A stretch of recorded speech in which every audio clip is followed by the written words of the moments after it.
Buenas noches a todas, bienvenidas un mes más a Rojo y Negro TV. Damos la bienvenida a los que nos veis, a las que nos veis a través de Canal 33 o de la Mosca TV en Barcelona, también desde la página de rojoynegrotv.org.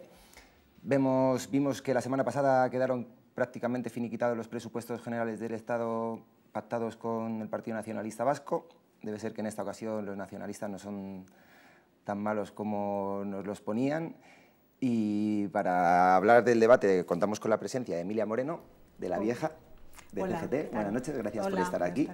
Luis González, de Ecologistas en Acción. Gracias por la invitación. Buenas noches, gracias por estar aquí. Tenemos a Sira Rego, por otro lado, de Izquierda Unida. ¿Qué tal? Buenas noches.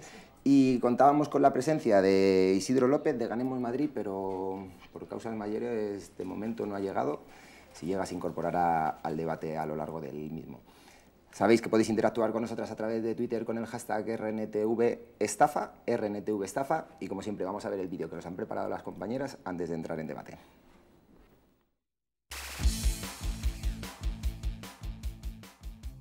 Los presupuestos generales del Estado presentados para 2017 confirman que la desigualdad continúa. El techo de gasto está todavía restringido gracias al cambio del artículo 135 de la Constitución, impuesto por Bruselas y llevado a cabo por PSOE y PP en 2011. El límite para este año ha sido consensuado a la baja por casi todos los partidos con representación en el Parlamento: PP, PSOE, Ciudadanos, Coalición Canaria y PNV. Así, a pesar de que la crisis remite, la realidad es que el gasto público no ayudará a mejorar las necesidades de la mayoría social. La inflación subirá por encima de las pensiones y los sueldos de las empleadas públicas perdiendo poder adquisitivo. Por contra, las grandes empresas y bancos seguirán obteniendo beneficios fiscales. Además, como el Estado continuará recurriendo a ellos para tener liquidez, seguiremos debiéndoles cantidades desmesuradas. Con este panorama, ¿es posible reconducir esta deriva liberal? ¿Estamos condenadas a ser cada vez más pobres? ¿Qué es necesario para acabar con esta estafa? Muchas gracias, compañeras, por el vídeo que nos habéis preparado.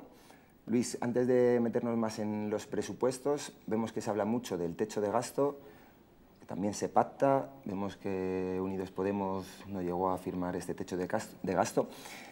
¿Qué significa el techo de gasto y qué consecuencias puede tener para la sociedad? Bueno, el techo de gasto básicamente lo que consiste es en que el Estado decide que va a limitar sus gastos.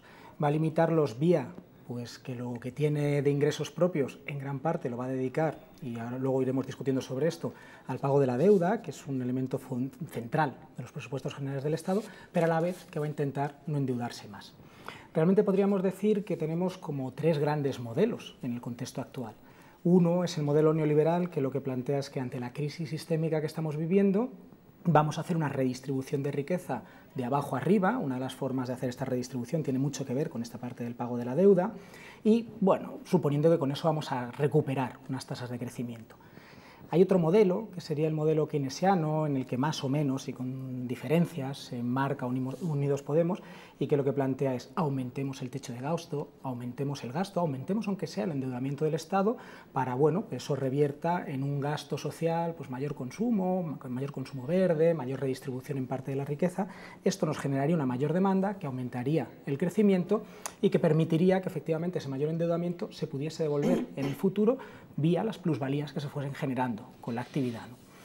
El problema de estos dos sistemas, más allá de que uno plantea la redistribución hacia arriba y el otro sí que plantea una mayor redistribución social, es que se basan en que pueda existir un crecimiento sostenido en la sociedad, y esto hemos entrado en un momento histórico en el que ya no va a ser posible porque simplemente estamos llegando a unos límites de recursos que luego exploraremos un poquito más. De manera que necesitamos otros paradigmas, y yo creo que esos otros paradigmas encajan mucho con lo que se está planteando dentro de la economía social y solidaria, de la economía ecológica, de la economía feminista, que hablan de la necesidad no ya solamente de una redistribución, sino de un reparto profundo de lo que son los modelos de riqueza, a la vez teniendo en cuenta que no es posible sostener esas tasas de crecimiento y que, que necesitaremos a la vez que poner techos de gasto que tienen que ver con límites de recursos, hacer una quita de las deudas que no se han contraído para el beneficio social, sino más bien para todo lo contrario, y pensar en cómo todo eso lo vamos a redistribuir para llegar a sociedades realmente democráticas, realmente justas. Sira, y en cuanto al cambio del artículo 135 de la Constitución de Zapatero y Rajoy, ¿qué supuso para los presupuestos ese cambio en el articulado? Claro, yo creo que el resumen es de que evidentemente todo lo que sucede o todo lo que se está construyendo a partir de ese momento refleja cómo ha impactado concretamente la reforma del artículo 135. Sin esa reforma, todo lo que ha sucedido con carácter posterior no hubiera sido posible. Todas las leyes Montoro no hubieran sido posibles, toda la formulación de presupuestos en estos términos no hubieran sido posibles, todos los recortes de lo público no hubieran sido posibles, todos los recortes a las administraciones locales, que son las administraciones más cercanas a ciudadanas y ciudadanos, no hubiera sido posible. Por lo tanto, aquello que parecía un gesto vacío de prácticamente de contenido o hecho desde una cierta moderación porque no quedaba más remedio, al final lo que expresa realmente es un cambio también de paradigma en lo que tiene que ver con la construcción de un nuevo modelo que avanza en las políticas neoliberales y las consolida. ¿Y por qué creéis que se firmó, se pactó ese cambio constitucional? Bueno, es obvio que hay una presión de los intereses de las élites económicas a nivel global, es obvio que hay un interés de la Troika por ir generando un marco constituyente o constitucional diferente en todos los países europeos. Veníamos de un proceso en el que se construyen las constituciones europeas después de la Segunda Guerra Mundial, después de luchas obreras muy potentes y después de tener un bloque socialista al otro lado que generaba un contrapoder, y de alguna manera lo que se instituyen son una serie de derechos a través de las constituciones europeas. Ahora mismo estamos en un momento radicalmente diferente, las élites económicas avanzan en sus posiciones y lo que se está construyendo, por lo tanto, son paradigmas diferentes. Estamos hablando de que para que haya un avance de las políticas neoliberales y para seguir generando esa lógica de acumulación por parte de las élites económicas, es fundamental entrar a reformar determinados elementos de las constituciones europeas que emanaban de todo aquel pacto de la Segunda Guerra Mundial. Si bien la nuestra no es precisamente el pacto del que emana, tiene otra caracterización diferente, pero sí que emana una parte de derechos sí que tienen que ver con la conquista de la clase trabajadora durante los últimos años de la dictadura. Por lo tanto, bueno, ahí es donde incide especialmente. Emilia, y al margen de los presupuestos, ¿cómo se financia el Estado? Eso me gustaría a mí saber, ¿no? Pero la sensación que se tiene, sobre todo aparte de los impuestos, que cada día son menores porque tienen a gala no cobrar impuestos, es decir, ser absolutamente insolidarios, se ganan votos porque se dicen que se van a bajar los impuestos y sobre todo se procura que sean los impuestos indirectos, aquellos que no son nada equitativos, los que se van incrementando en detrimento de los que deberían de ser de verdad impuestos para toda la sociedad y redistributivos de las rentas de las personas.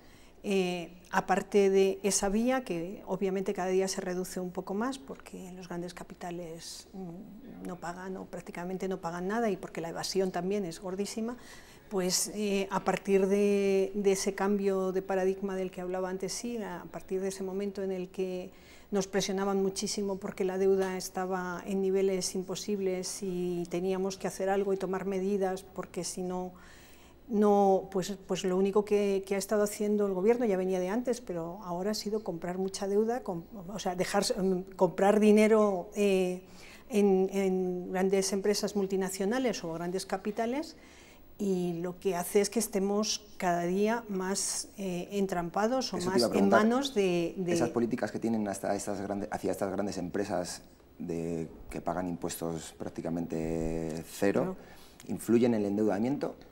Obviamente, pues vienen por muchas vías, entre otras porque ahí tienen un dinero estupendo que no cotizan como impuestos, pero que luego pueden prestar a los grandes capitales, en las grandes multinacionales de donde forman parte, pueden prestar al Estado español a precios de élite, y en muchas ocasiones incluso, esto ya la banca, recibe apoyos del Estado con tipos de interés ridículos, lo ha estado recibiendo para ayudar a que no se nos cayera todo este al 1%, Estado, ¿no? Creo recordar. O incluso menos, y luego pues lo ponía, me parece que el tipo al que se lo estábamos comprando como Estado es a un 6%, ¿no? Están entrando, además, estaba revisando antes, había un dato muy peculiar, la tasa de participación de empresas extranjeras en en bolsa española se mantenía en torno al 30 y tantos por ciento hasta el 2007. En el 2015 ha llegado a un 43%. Un 43% quiere decir la mitad del capital. ¿Estamos vendidos? Absolutamente, ¿no? Y creo que si echamos un vistazo por ahí a todas nuestras ciudades, vemos que estamos invadidos y vendidos de muchas maneras, ¿no? Todos. Y de puertas para afuera, desde la Unión Europea, con Alemania a la cabeza, ¿qué se nos exige? ¿Qué quieren de nosotras? Bueno, yo creo que tenemos una construcción de la Unión Europea intrínsecamente injusta. Tenemos un mercado unificado en el cual hay algunos países netamente exportadores dentro del seno de la Unión Europea, Alemania a la cabeza, y otros países netamente importadores. Esos países netamente exportadores que tienen un superávit comercial y un superávit financiero pues periódico, pues obviamente acaban teniéndolo porque tienen quienes les está comprando, que son esos países netamente importadores, como podrían ser España, Italia o Portugal, ¿no? Y que bueno, pues va generando un traspaso de renta de unos lugares a otros. Con otras políticas que no se basasen en monedas únicas, había posibilidades de reestructuración. Países o estados como España podían hacer una devaluación de su moneda, convertirse en más competitivos a partir de ahí. Cuando tienes una moneda única, esa es una herramienta que no tienes, y lo único que a lo que puedes recurrir es o bien una devaluación en lo que es tu mercado de trabajo, y de ahí vienen pues todo lo que son pues las últimas reformas laborales, o que hemos pasado en pocos años de pensar que una persona que era mileurista era, pues bueno, una persona que más o menos, ahora una persona que es mileurista no está ni mal pagada, ¿no? Como que eres una privilegiada. Claro. Efectivamente, ¿no? Y esto ha sido en muy poquito tiempo. Y esto también se ve desde el punto de vista ambiental. La ley de costas que se reforma por el anterior gobierno, lo que significa es, pues pongamos en venta recursos naturales para a partir de ahí aumentar nuestra competitividad, en este caso desde el punto de vista del sector turístico. O la ley del suelo que ahora mismo está promoviendo el PP en la Comunidad de Madrid, tiene exactamente la misma finalidad, ¿no? De manera que esta desigualdad estructural, y que es imposible que no exista, si lo que quieres jugar es pues, a países exportadores e importadores, que sin ningún tipo de redistribución de riqueza de ninguna forma, pues lo que acaba significando pues, son ajustes en el plano social, ajustes en el plano ambiental, pues simplemente para tener el juego pues, de que las mercancías y los servicios puedan traspasar fácilmente las fronteras. Sí, coincido con el análisis que hace Luis, y en ese sentido yo creo que el papel que le dejan a este país es un papel absolutamente subalterno precisamente a estos países que se constituyen como centro exportador y que genera... ¿Los países del sur de Europa estamos más o menos igual? Yo creo que hay una caracterización diferente en cada uno de ellos, y creo que además las respuestas están siendo también interesantes. Habría que ver también la respuesta, por ejemplo, portuguesa, cómo está saliendo también a contestar un poco y a generar una cierta resistencia frente a lo que se plantea de Alemania y Francia, el eje Alemania-Francia. Pero yo sí que creo que, obviamente, el papel que nos dejan a nosotras en este país, lo que intensifica sobre todo es el uso de los recursos y el uso del territorio, clarísimamente, es decir, una economía basada en servicios y turismo. Yo creo que esto está ampliamente teorizado, y que, lógicamente, tiene un elemento que la atraviesa de manera singular históricamente, y es un mercado de trabajo profundamente precario, precisamente porque se adapta a esta realidad, ¿no? de cómo se constituye el capitalismo en el Estado español, ¿no? Es un capitalismo que requiere, por lo tanto, una descualificación y una precariedad estructural del mercado de trabajo, y ahí está la realidad, con unas tasas de paro pues, que son las más altas, la segunda más alta de Europa, con el paro juvenil absolutamente por las nubes, lo que hace inviable pues, cualquier proyecto vital y humano de cualquier ser humano que viva en este país. Por lo tanto, bueno, pues ahí está. Emilia, nos hablaba Sira del bloque Alemania-Francia. Se han sucedido este domingo las elecciones en Francia. Solo había dos elecciones, derecha o extrema derecha. ¿Mala o peor? ¿Cómo va a influir eso en la política europea? Pues, a ver, a mí de Francia lo que me llama mucho la atención es un hecho que no sabemos de dónde viene, que yo no me acabo de creer que sea casual, y es que ha estado durante el último año y medio continuamente atacada por ataques terroristas, por asesinato de personas, que han creado un estado de shock muy fuerte, que han creado una situación en la que era mucho más fácil dar el segundo paso, ese que se dio en España ya hace algunos años, de reformas laborales rotundas, de reformas económicas que desestructuraran todo el tejido social que había, y durante todo este año precisamente la izquierda, y pongo muchas comillas, toda la izquierda, Hollande, han estado haciendo una reforma que probablemente la derecha no se hubiera atrevido a comenzar, pero que ahora ya tiene la puerta abierta para hacer pues lo mismo que ocurrió con la modificación del 135 y la continuación después de... Claro, y que fijaos además, a mí me parece sumamente interesante para analizar. Lo grave de Francia es que probablemente, Macron es quien alimenta a la bestia del fascismo en Francia. Con lo cual el futuro, a ver qué pasa en las legislativas francesas, pero puede ser oscuro. Y además no nos olvidemos de que Macron es el ministro de Economía uno de los que impulsa la reforma laboral en Francia, que es la que generó tantas huelgas y tanto movimiento y tanta respuesta. Valls, ¿no? Impresionante, quiero decir que el escenario que se avecina puede ser muy convulso y desde luego hace pensar que es posible que genere un refuerzo de las posiciones de la extrema derecha y del fascismo en Francia. Es que hablamos de quién manda en Europa de alguna manera, ¿no? Y la potencia. Y a mí la pregunta que se me ocurre es, ¿en Europa está mandando algún país o realmente están mandando los capitales que están desestructurando poco a poco, cada uno de ellos dando dentelladas para llegar a una precarización mucho más global? Está mandando este capitalismo que nos venden, que es la estafa en sí. Antes de seguir hablando de presupuestos, nos vamos a ir a la calle de la mano de nuestra compañera Ruth, a ver si la gente está puesta en el tema de presupuestos y qué opinan de ellos.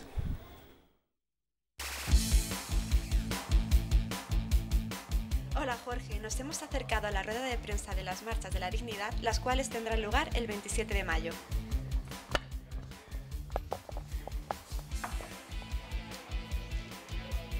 ¿Crisis o estafa? ¿Qué crees? Estafa, absolutamente, estafa. Se lo han llevado caliente. Estafa. Crisis es la forma en que ha adoptado, sobre todo mediáticamente, la forma de describir lo que estamos sufriendo, que obviamente hay una parte de crisis porque lo que ha sido el sistema de acumulación que hemos visto hasta ahora se ha venido abajo, pero lo que estamos viviendo sobre todo es una forma política de gestionar esa situación que tiene mucho más que ver con una estafa. Creo que un poco las dos cosas. Creo que hay una crisis y yo creo que tenemos que reconocer que el sistema está teniendo sus momentos duros, aunque está desde luego intentando recomponerse a cualquier precio, y luego creo que el capitalismo también tiene una parte importantísima de estafa, ¿no? Estafa, por supuesto. La crisis ha sido la excusa para llevar a cabo la estafa, bien planificada por el sistema y que ha afectado evidentemente a toda la población. Las dos cosas, está claro. La crisis tiene como consecuencia una estafa, sobre todo para nosotros, para los trabajadores y trabajadoras. ¿Cómo crees que se soluciona esto? ¿Desde la calle o desde las instituciones? En las marchas de la dignidad planteamos que la principal herramienta que tenemos a nuestro alcance para dar una respuesta a toda esta ofensiva neoliberal y para construir alternativas es construyendo poder popular y mediante la movilización. Tenemos clarísimo que cuando empezamos el 2014 los movimientos que había en la calle eran muchísimos. En el transcurso de estos años acaban muchos de ellos en las instituciones. Es por eso que en el 2016 de alguna manera hay un descenso de la movilización en la calle y está claro que la situación que se denuncia en 2014 no solamente no se revierte, sino que se agudiza. Creo que es imprescindible que volvamos a recuperar la calle, que los centros de trabajo se organicen, como puede ser en torno a las marchas, como puede ser a través de la plataforma de afectados por la hipoteca, de colectivos que vienen sosteniendo movilizaciones en el tiempo. Bueno, yo creo que el elemento clave es la calle. Desde la calle, pues las instituciones, la verdad es que dejan mucho que desear. ¿Crees que deberíamos ser nosotras quienes gestionáramos los servicios públicos? Los servicios públicos son servicios que atienden a las necesidades básicas de la población y de una manera o de otra es dicha población la que se tendría que ver involucrada en la gestión de dichos servicios públicos. Porque además la participación tiene que ser extensiva al resto de los ciudadanos. Estaríamos muy mal si la volvieran a gestionar los de siempre, probablemente los intereses serían los mismos. Que la gente tiene que tomar un papel más activo en la gestión de esos servicios públicos. Y por supuesto participar en la gestión, tanto los propios trabajadores como los ciudadanos, creo que sería bastante saludable para la sociedad. ¿Crees que el capitalismo puede ser de otra manera o siempre será una estafa? El capitalismo es un sistema asesino que hace guerras para exterminar, que crea las condiciones más precarias en el empleo, que lleva a los ciudadanos y ciudadanas a suicidarse. El capitalismo no tiene forma de cambiarse, el capitalismo hay que derrocarlo. No, el capitalismo es como es, no tiene más vuelta de hoja. El capitalismo nació como el sistema que es, mostrando unas veces una cara más amable, otras veces una cara más dura, pero es un sistema que puede cambiar muy poco. La única manera sería cambiar este sistema. No es una cuestión de reformular el capitalismo, es una cuestión de cargárselo. El capitalismo amable creo que no existe. El capitalismo va en contra de la vida, el capitalismo no es sostenible de ninguna manera. Bueno, Jorge, esto ha sido todo por hoy. Yo me despido y nos vemos en las calles. Muchas gracias, Ruth. Recordad que el 27 de mayo vuelven las marchas de dignidad aquí a las calles de Madrid. Una pregunta sencilla a la mesa. ¿Qué opináis de estos presupuestos y cómo nos van a afectar en el día a día? Venga, Luis. Venga. Yo creo que son unos presupuestos que se enmarcan en un contexto de una deuda no solo alta, sino profundamente impagable, una deuda que no es fundamentalmente pública, sino fundamentalmente privada, y dentro de esa parte privada no está fundamentalmente en los hogares, en las personas de a pie, sino fundamentalmente en esas grandes empresas, ¿no?, que son las que detentan esa deuda. Deuda creciente y deuda impagable. Lo que tenemos sobre la mesa es, bueno, ¿quién se va a quedar con la parte del león de esa parte impagable? ¿Quién se va a quedar con las quitas y quién va a recibir parte de los pagos? Y estos presupuestos hacen una apuesta por eso. Cuando ahora mismo se dedica un 75% más en pagar intereses de la deuda en los presupuestos que están preparados ahora mismo sobre la mesa que en prestaciones sociales contra el desempleo, pues yo creo que la apuesta es clara. Cuando aumenta un 9% el gasto militar en estos presupuestos, pues también es la apuesta clara, ¿no? Y si además hablamos de un techo de gasto, quiere decir que lo que aumento por un lugar lo tengo que recortar por otro. Y por eso, pues a fin de cuentas, cuando miramos cómo quedan las partidas en temas sociales o en temas ambientales, pues quedan recortadas, porque no puede ser de otra manera si tenemos el techo de gasto y si tenemos además un problema de deuda impagable que a la postre pues acaba siendo pues un debate y una lucha social que tenemos abierta. Emilia. Pues a mí me suenan estos presupuestos a más de lo mismo y además con profunda decepción, porque el que no hubiera estado en mayoría el PP permitía que en un momento dado suponer que tuviera que hacer algún tipo de concesión y sin embargo no solo no la ha hecho. Pero ya sabes que se le llena la boca cuando dicen es responsabilidad de Estado. Claro, a todas se les llena la boca, es verdad, cuando tienen que tener responsabilidad de Estado olvidan la corrupción y apoyan. Hacen cosas como el PNV, ¿no?, que se ha vendido por dinero, única y exclusivamente por dinero. A mí algo que me parece muy grave de las declaraciones del PNV, una vez que llegó a un acuerdo, fue que no estaba en la mesa, no estaba la reagrupación de los presos. Eso ya se hablará después, que le han dado muy buenas palabras, ¿no? Solamente se han vendido por dinero, y además un dinero que va a ir directamente también a la burguesía y a los grandes capitales vascos, en absoluto a la población.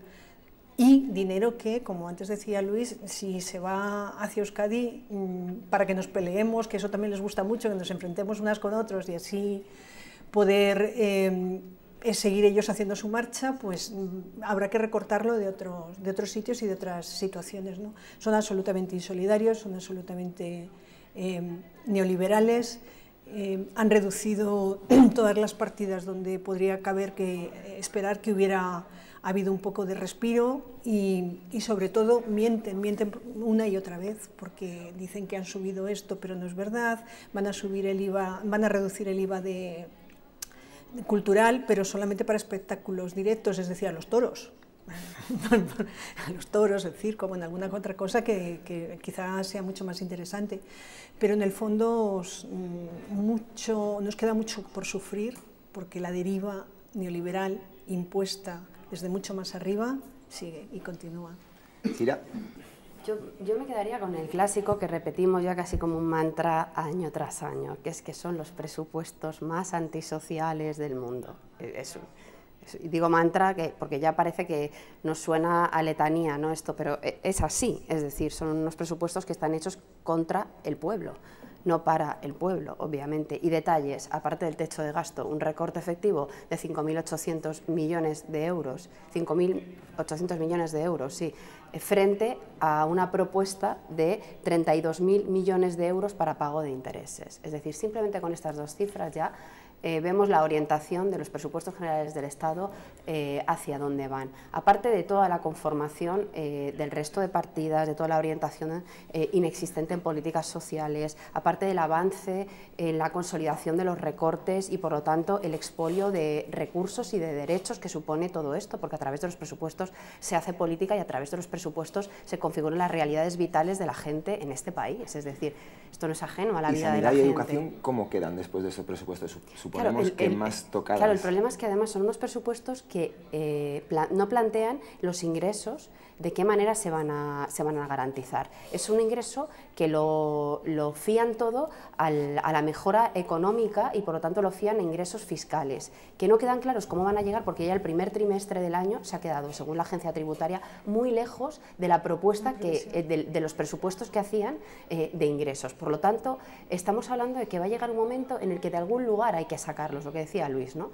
Si no sale de un sitio, sale de otro. Y la prioridad es pagar siempre los intereses y pagar la deuda. Por lo tanto, si lo malo es que no sale de donde tendría que salir, porque cuando hablamos de grandes empresas y demás que pagan menos impuestos que un asalariado o asalariada, pues es indignante. Efectivamente. Y ese reparto de la riqueza del trabajo no... Efectivamente, aparte de la reforma fiscal, que por supuesto nunca llega, y si llega seguramente será para reforzar los intereses de las grandes fortunas y de las élites económicas del país.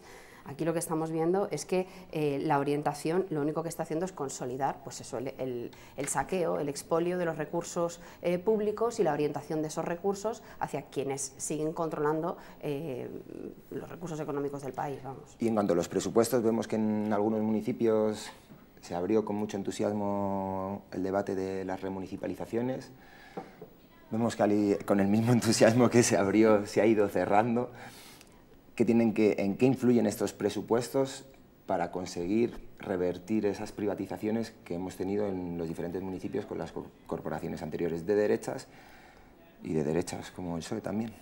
Yo quiero hacer mención a una cosa. Los presupuestos incluyen una cláusula adicional que es peligrosísima, que nosotros hemos planteado a nivel parlamentario, lógicamente, bueno, hemos presentado una enmienda a la totalidad, pero desde luego esa enmienda en concreto hay que ser muy beligerantes con ella, porque es una enmienda que va directamente, o sea, es una propuesta que se hacen los presupuestos que va en contra directamente de la posibilidad de remunicipalizar o municipalizar servicios públicos, directamente. No, es más, sigue favoreciendo las privatizaciones de dichos servicios. Bueno, el planteamiento de la reforma de ley de bases que hace el Partido Popular va orientada claramente hacia la privatización sistemática de todo lo público. Es uno de los elementos que se trabajan en la ley de bases que se planteó en su momento. Es muy complejo generar procesos de remunicipalización porque hay muchísimos elementos y factores limitantes por la propia ley de estabilidad presupuestaria, por la ley, en fin, por todo No, si lo que echamos más de menos a lo mejor cuando se paralizan estos procesos no es por los inconvenientes que te pongan de la ley Montoro, sino porque vemos que la voluntad política queda años luz de lo que debiera de ser. Es decir, se deshinchan ellos mismos. Es como el pago de la deuda. Antes se decía, yo no debo, yo no pago, llegamos a las instituciones, vamos a ver qué deuda es legítima y qué no, pero al final vemos que se pagan todas las deudas. Y quieras que no, eso va contra los servicios públicos porque hay menos dinero para esas inversiones y sí, estaremos muy contentos por pagar deuda, pero nos lo estamos quitando de otros lados. Bueno, tenemos experiencias diversas en ese sentido también, según el tipo de municipalismo que haya, según el municipio, según el grupo que gobierna cada ciudad. Digamos que las experiencias son diversas. Hay experiencias muy interesantes en torno a procesos de municipalización. No, y entendemos que ese debería ser el camino. Dale, Emilia.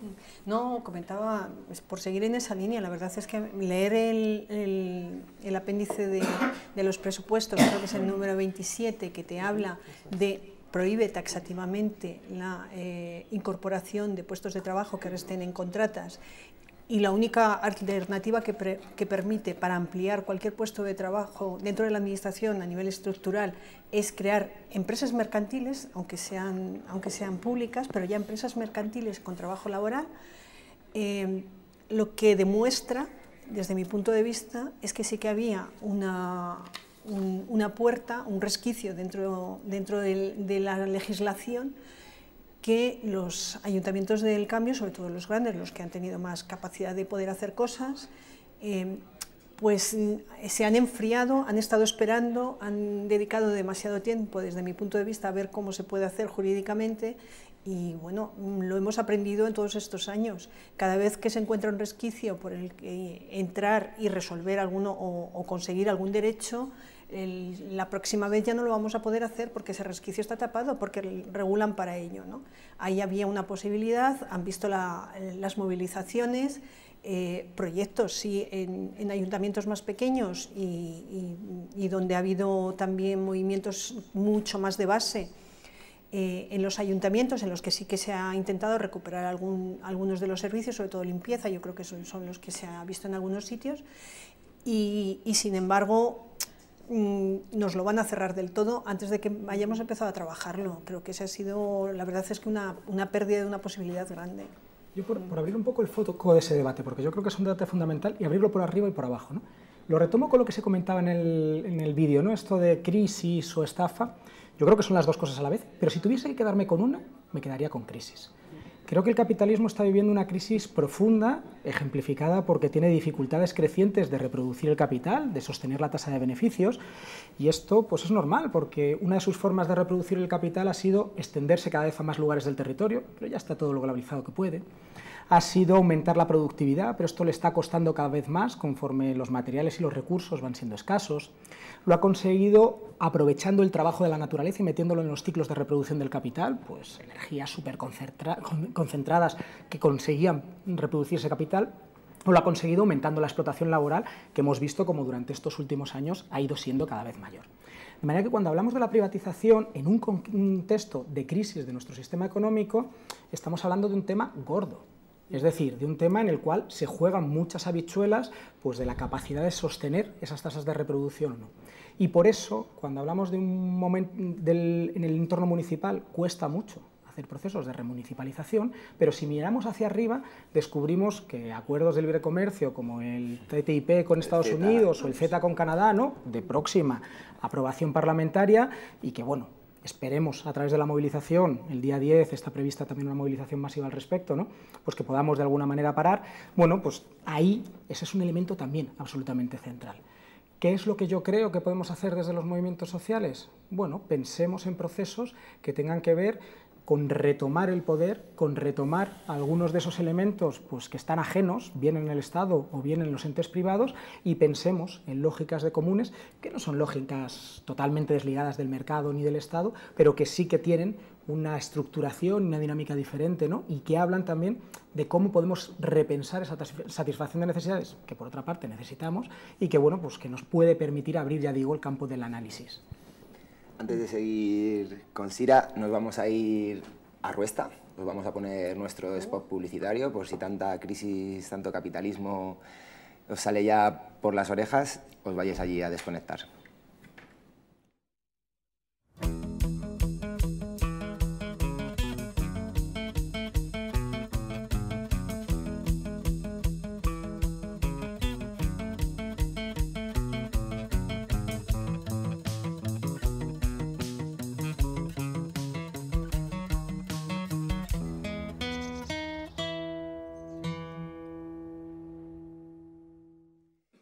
Bueno, pues ya lo habéis visto, nos vamos con Sira. Sira, en cuanto a los presupuestos, van encaminados también a la mayor precarización del mercado laboral?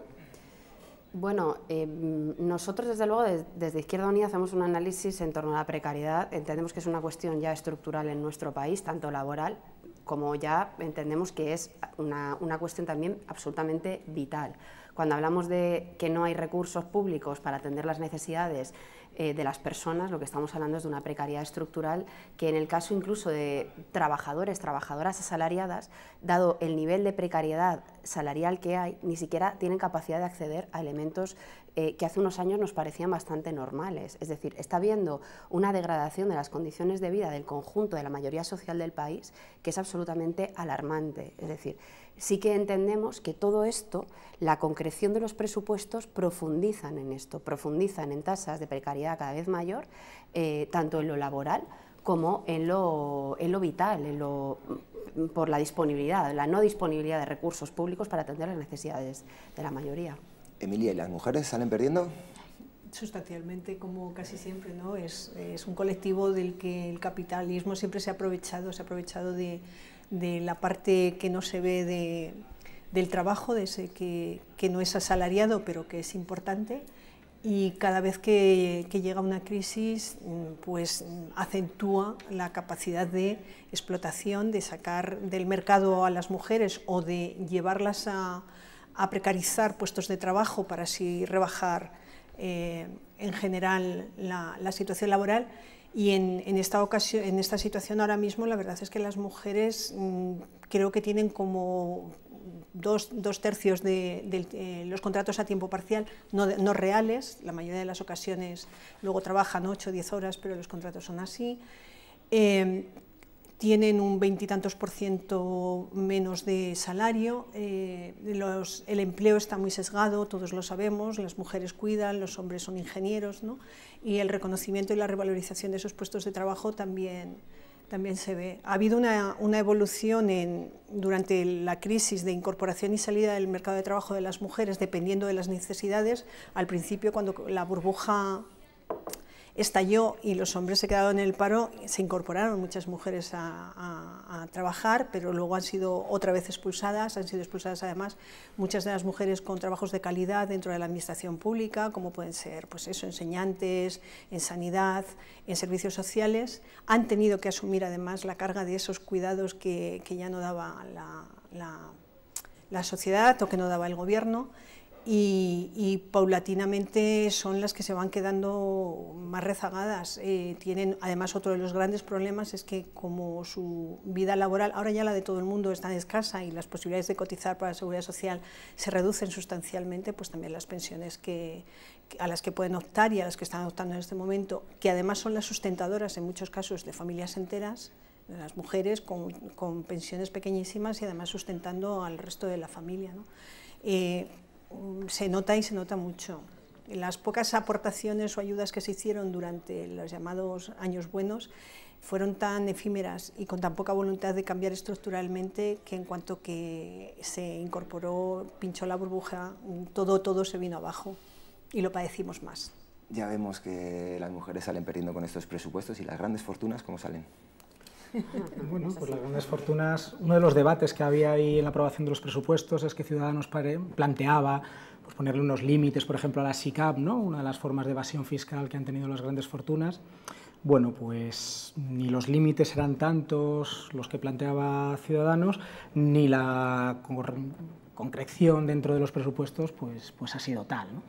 Y nuevamente, pues esto es normal, ¿no? Si tenemos un entorno de crisis y de crisis profunda, no puedes permitir pues, pensar que no vas a tener mayores grados de explotación de las personas, ¿no? O no puedes permitir que se te vaya una forma de riqueza que a fin de cuentas te permite reproducir tu capital si eres un gran capitalista. Y bueno, pues por eso ahora mismo hay una lucha tan fuerte por mantener esas posiciones de privilegio en una situación complicada para el conjunto de la población, obviamente sufriendo más quienes están más abajo y quienes están más arriba pues peleando por mantener pues, sus nichos de poder y su competitividad en el marco internacional. Sira. Se mantienen las relaciones de poder con estos presupuestos, obviamente, y se refuerzan los intereses de las élites económicas. Esto es así, por lo tanto, las grandes fortunas salen reforzadas con todo esto, porque al final lo que se consolida es un status quo por el cual hay una transferencia de todas las rentas del trabajo hacia las rentas del capital. Es así. Claro, y yo supongo que esas grandes empresas actuarán como lobby en cuanto a la elaboración de los presupuestos, aunque no lo sepamos, pero influyen. Bueno, y esto se ve claramente cuando hablamos de corrupción, pensar que este país lo representan exclusivamente quienes representan los intereses económicos de las grandes fortunas y de los señores del IBEX 35 en el Congreso es quedarse corto o corta, es decir, quien gobierna este país en gran medida son las élites económicas, que son las que imponen determinados criterios de reparto, siempre los mismos, evidentemente, por lo tanto, bueno... Va avanzando el programa, nos queda muy poquito. Queremos reflexionar sobre las instituciones. Vamos a dar paso a un vídeo que nos han preparado las compañeras de CGT Catalunya sobre la huelga del metro en Barcelona.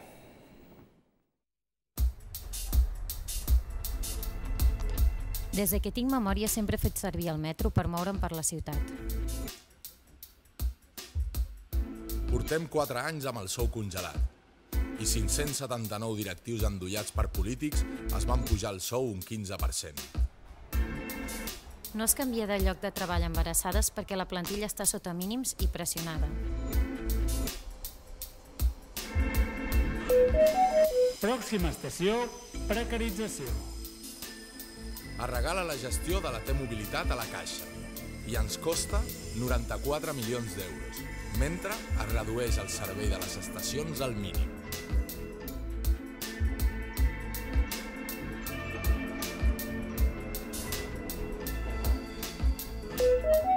Pròxima estació, portes giratòries.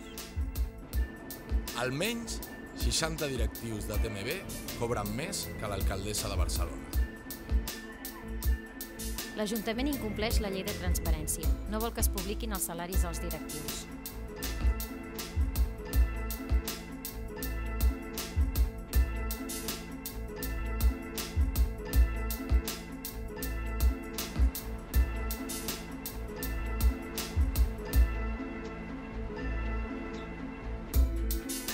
Volem parar la privatització i la pèrdua de la qualitat del servei públic. Volem que finalitzi la congelació salarial de la plantilla.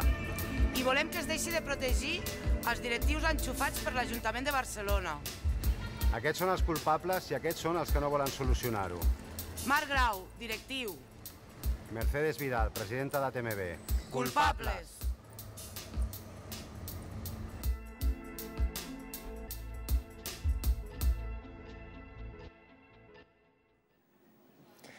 Muchas gracias, compañeras. Esta es la situación actual que está viviendo la plantilla del Metro de Barcelona. Emilia, ¿basta con entrar en las instituciones para terminar con estas desigualdades? Pues la prueba ha demostrado que no, pero además es que las instituciones es una organización absolutamente controlada por los capitales y de ninguna de las maneras sería posible, con toda la mejor voluntad. Yo no sé, reconozco la voluntad de muchas de las personas que han llegado allí con mucha ilusión, pero dificultades las hay por todas partes. Las representaciones son muy complicadas de superar, los lobbies que estábamos hablando antes tienen todas las sartén por el mango, la normativa está hecha para que continúen mandando los de siempre desde detrás, por mucho que intentemos poner a personas con mejores proyectos, muchas más solidarias y que además han venido de movimientos sociales en muchas ocasiones. Lo cierto es que esta sociedad, según está organizada, no nos vale. Yo creo que no tiene ninguna posibilidad de conseguir un mundo mucho más solidario, que tenemos que poner la economía, a las personas en el centro y que eso hay que empezarlo desde cero, ¿no? Desde abajo, desde la base, desde el trabajo de la calle. Y que a mí personalmente todas estas estructuras me sirven para muy poquito, no les pongo en valor en absoluto. Reconozco que prefiero que estén en el gobierno personas con unas sensibilidades que con otras, que no tengan ningún tipo de empatía como nos está gobernando ahora mismo en el gobierno estatal, por supuesto. Y pongo un ejemplo de mi propia ciudad, de Valencia. Yo paso cada día prácticamente por razones de trabajo por la puerta del ayuntamiento y antes tenía que rodearla porque allí había un policía que no te dejaba pasar, tiene bemoles, ¿no?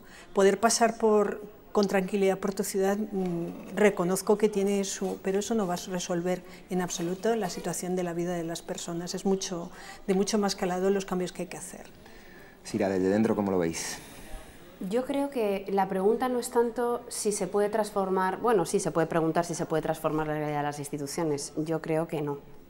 Yo creo que claramente no, entre otras cosas porque la estructura de la institución y del Estado normalmente reproduce determinados intereses y las reglas están escritas por las élites. Por lo tanto, habría que darle una vueltecita a cómo queremos que se organice el Estado y las instituciones para que sean útiles para la mayoría social trabajadora de un país, no para las élites económicas. Dicho esto, yo creo que es una cuestión instrumental. Más que se puede transformar, ¿de qué manera utilizamos las instituciones para generar y promover un cambio social? Entendiendo que no es lo único, entendiendo que es una parte pequeña.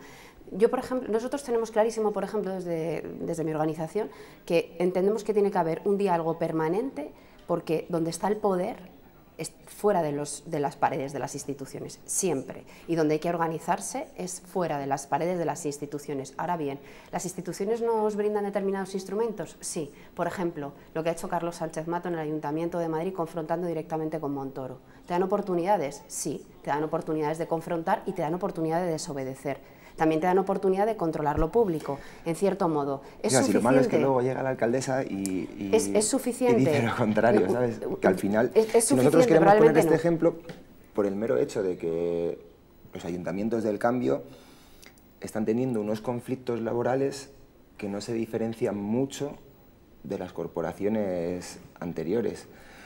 En Barcelona las compañeras del metro, pero os podemos garantizar que aquí en el Ayuntamiento de Madrid los cambios que ha habido son de maquillaje porque los que están dentro de esta estructura tan megalómana, que es enorme, siguen siendo los mismos. Entonces, claro, cuando la pregunta es, ¿dentro de las instituciones se pueden hacer cambios? Y la única respuesta es, tenemos herramientas, pero para cambiar un poquito, ¿de qué sirven los votos? Sí. Además, ¿puedo entrar un poco explorando lo que planteabas? Entrar todo lo que queráis, sí. Porque planteabas, ¿no? Depende del papel, ¿no? Y depende de lo que hagamos, lo que dejemos de hacer, ¿no? Sí. Y cuál es la parte instrumental. Y yo creo que ese es un debate fundamental. Fundamental porque, bueno, pidamos a las instituciones lo que pueden dar las instituciones y no pidamos a las instituciones lo que jamás van a poder dar a las instituciones. Para mí las instituciones tienen unos límites claros. Una es que toda su financiación depende en última instancia de la reproducción del capital, vía impuestos o vía deuda, y eso ata sus capacidades de acción.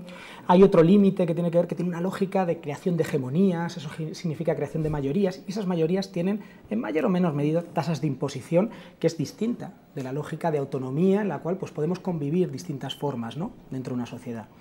Tienen una lógica también de toma del poder, cuando yo creo que lo que necesitamos es recuperar el poder por parte de la ciudadanía, que al fin de cuentas es lo que genera que tengas confianza en el ser humano, ¿no? Que los seres humanos vamos a ser capaces de organizarnos de otra forma y de vivir de otra forma. No nos lo tienen que imponer, sino que vamos a ser capaces. Y por último, y de forma fundamental, y con esto llego a las conclusiones que quería plantear, los cambios que tenemos en nuestras vidas y los cambios que necesitamos a nivel social no van en el sentido de primero cambio mis valores y a partir de ahí cambio mi actuación. No, más bien la cosa funciona al revés. Cambio mis formas de actuar, cambio mis entornos, mis formas de satisfacer mis necesidades y eso hace que reconfigure mis valores. Y eso quiere decir que las personas tenemos que ser protagonistas de esos cambios. Tenemos que actuar dentro de esos cambios, no tiene que ser el Estado el que nos las haga, sino nosotros y nosotras quienes los llevemos a cabo. De manera que yo creo que cuando vemos esos papeles, yo creo que el papel de la ciudadanía organizada es el papel del hacer, del construir, del poner en marcha. Y yo creo que la institución también tiene un papel, y creo que es un papel importante en unos escenarios pues, tremendamente complejos y convulsos como los que estamos. Pero no es el papel de hacer, sino más bien el papel de dejar hacer, de catalizar, de facilitar.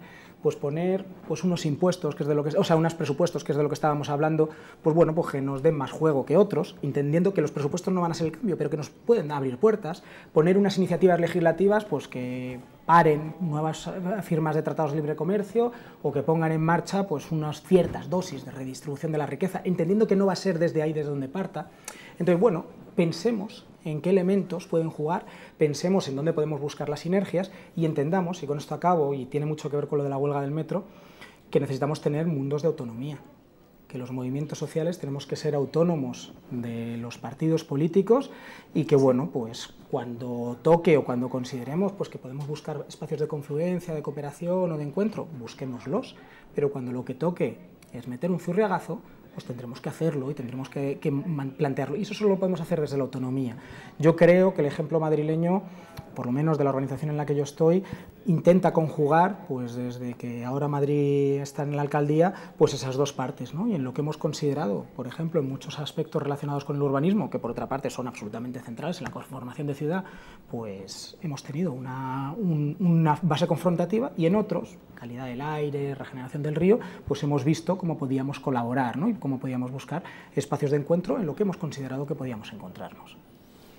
Una pega que le encuentro yo a aquello de que las instituciones puedan regular de determinada manera, que estoy de acuerdo contigo en que sería lo ideal y que podría haber una manera de trabajar que pudiera fluir, está en la incapacidad que se tiene precisamente porque los intereses capitalistas nunca van a dejar o nunca van a permitir que ese tipo de regulaciones, ese tipo de desarrollo normativo se preste. Lo cierto es que en cada caso que nos hemos ido encontrando ha pasado al contrario, salvo pequeños guiños al sol o cosas que no son en absoluto costosas y que además generan bastante sensación de que la población tiene determinados beneficios, en muchas ocasiones son muy cortitos, pero luego a largo plazo vuelven a ser contraproducentes. Salvo en esas situaciones no hay manera de conseguir que la normativa de cualquier institución sea favorable a la población. Y un ejemplo que yo creo que es el más cantoso,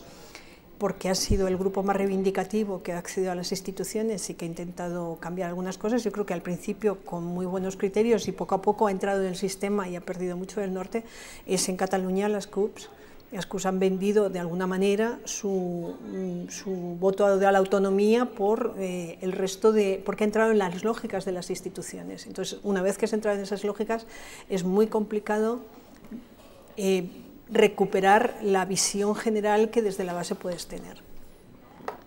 Pero bueno, una sociedad organizada tira de las instituciones. Sí, por supuesto. Pero porque está organizada la sociedad. Claro, es útil siempre y cuando se tenga claro el hacia dónde.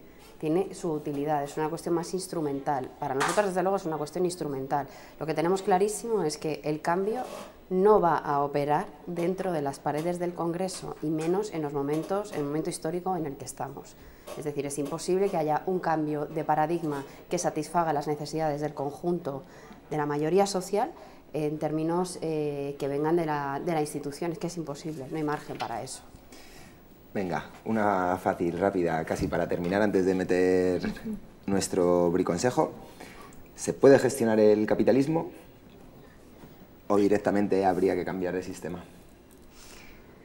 Yo milito en CGT, milito en una organización libertaria porque entiendo que para nada, en absoluto. Yo creo que la manera de organizarse la sociedad tiene que ir por otros derroteros absolutamente distintos. Decía antes, ha de tener en el centro de los cuidados, ha de ser autogestionada, ha de movilizar, ha de tener un espíritu mucho más crítico, ha de ser hacer mucha más pedagogía hacia las personas y sobre todo ha de hacer posible que se participe entre todas y todos, si no, no tiene ninguna viabilidad. Según está ahora mismo el sistema, yo creo que no es viable, que tenemos que empezar antes lo decía muy bien Luis, ¿no? A empezar a cambiarnos nosotras y nosotros mismos, a empezar a buscar la manera de trabajar en determinados valores que nos reconduzcan hacia otra sociedad. Y para eso mucha pedagogía, mucha pedagogía.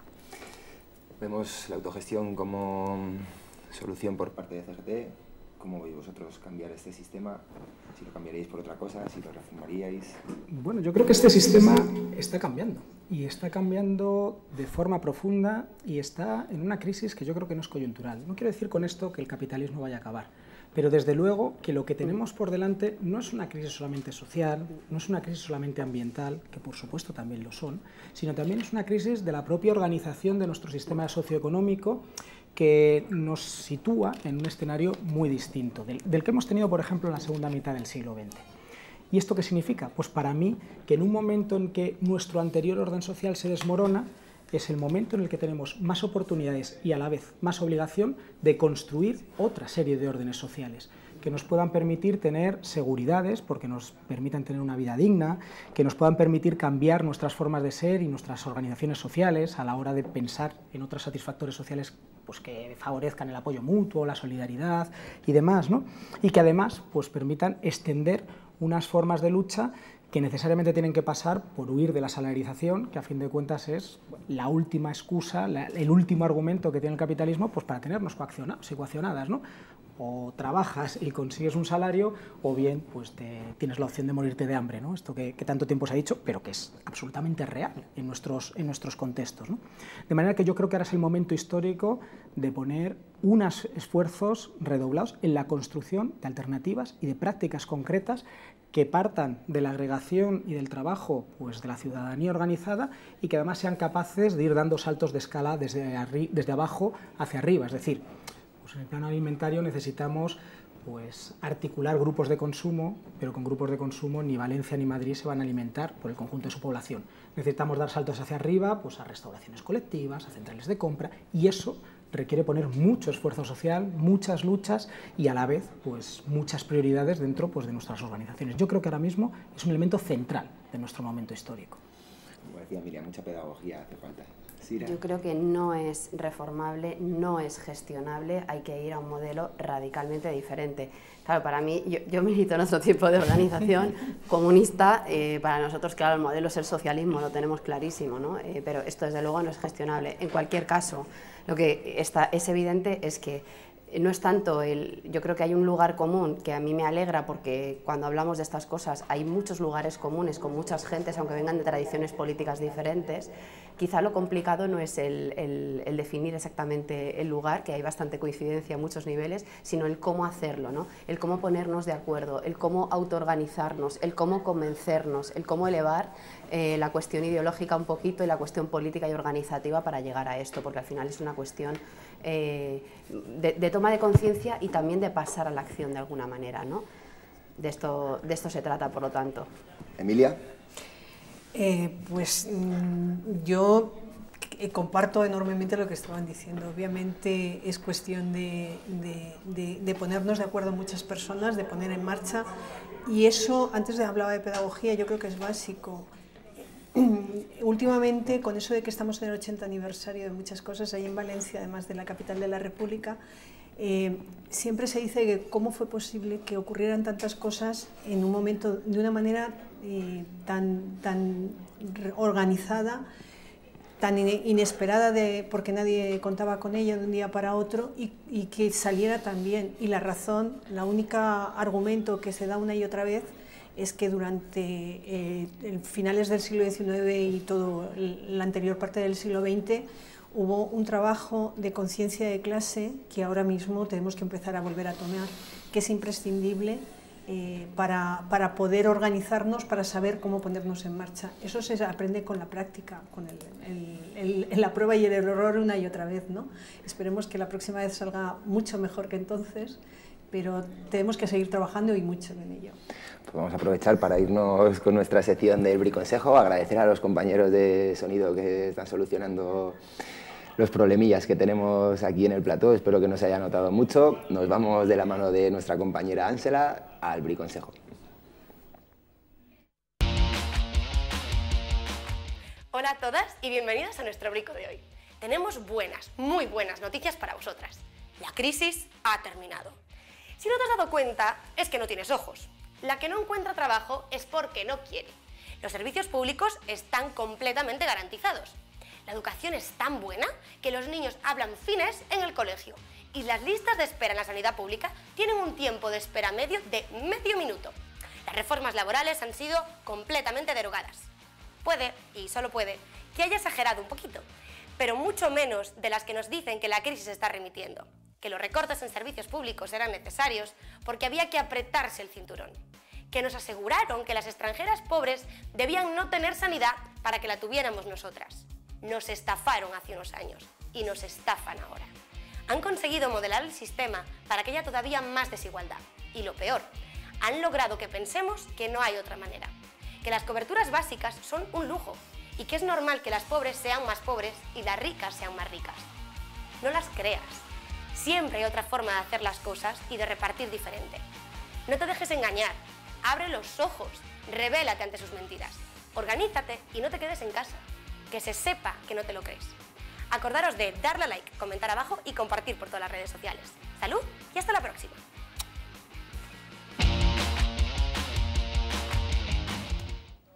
Muchas gracias, Ángela. Antes de preguntaros por el briconsejo, dar una mala noticia. Ha fallecido el compañero Fernando Monpadré, luchador incansable. Desde aquí, desde el rojo y negro de todo el equipo, le mandamos un abrazo para los compañeros, amigos y familiares.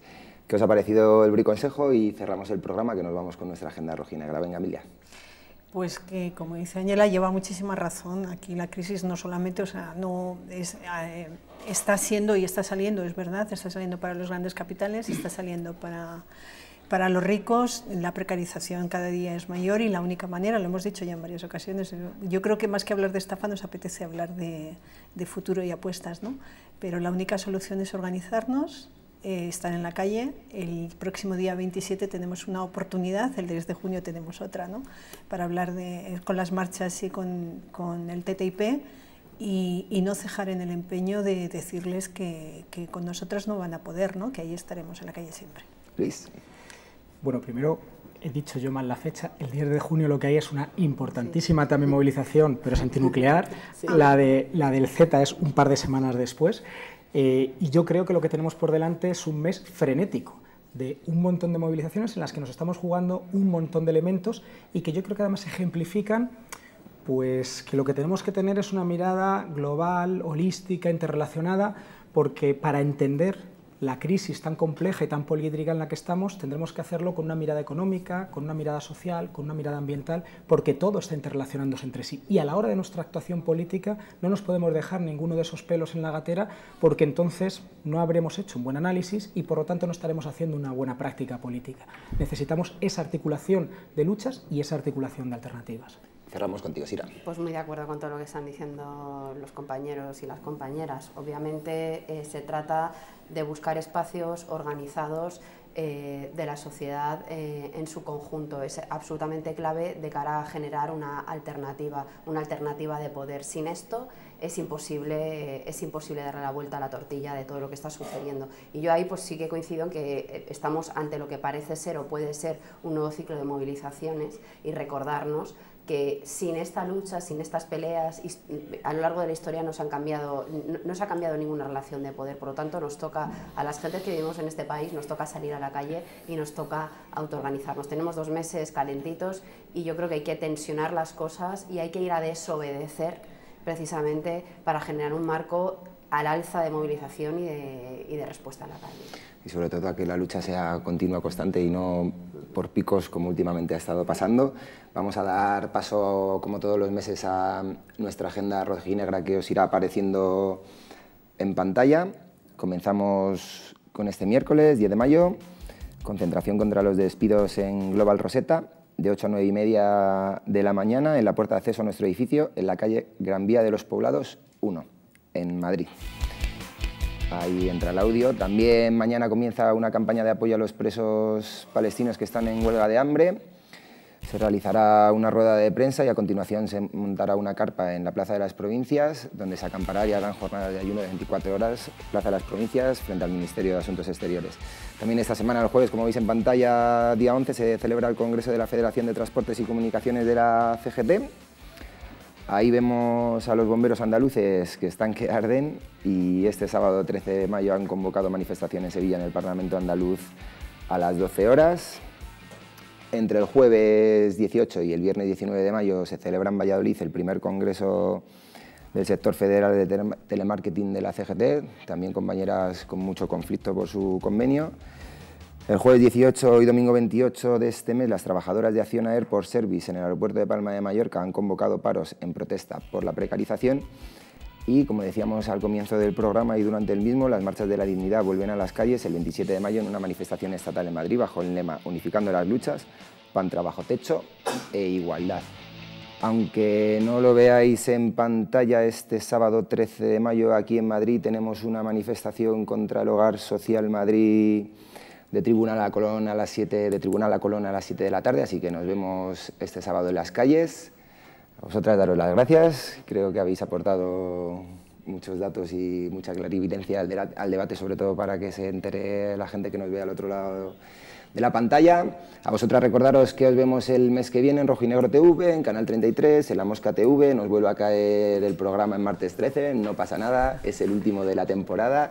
Y también recordaos que los compañeros de Rojo y Negro en Lucha vuelven en un par de semanitas. Salud y nos vemos en las calles.